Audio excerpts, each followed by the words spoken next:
আর এবার যেদিকে নজর রাখবো, মহেশতলায় যেতে এবার আদালতের দ্বারস্থ হলেন শুভেন্দু অধিকারী। হিংসা কবলিত মহেশতলায় যেতে আবেদন, অনুমতির জন্য আদালতে আবেদন শুভেন্দু অধিকারী।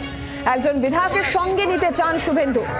মামলা দায়েরের অনুমতি বিচারপতির। মহেশতলায় যেতে এবার আদালতের দ্বারস্থ বিরোধী দলনেতা। একজন বিধায়ককে তিনি সঙ্গে নিতে চান। হিংসা কবলিত মহেশতলায় যেতে আবেদন, অনুমতির জন্য আদালতে আবেদন শুভেন্দু অধিকারীর। মামলা দায়েরের অনুমতি বিচারপতির।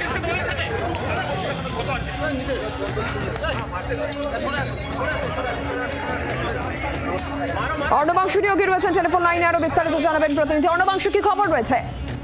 দেখো, শুভেন্দু অধিকারী একদিকে যেমন তিনি জনস্বার্থ মামলা দায়ের করেছেন সেন্ট্রাল ফোর্স ডেপ্লয়মেন্টে, তেমনি তিনি বলছেন যে মহেশতলা সন্ত্রাস কবলিত এলাকা তিনি পরিদর্শনে যাবেন, পুলিশ পারমিশন দিচ্ছে না।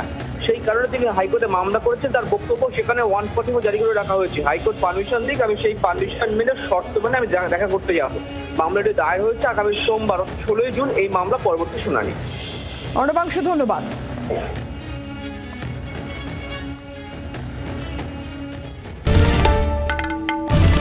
বাংলার আওয়াজ, বাঙালির আবেগ, জি 24 ঘন্টা।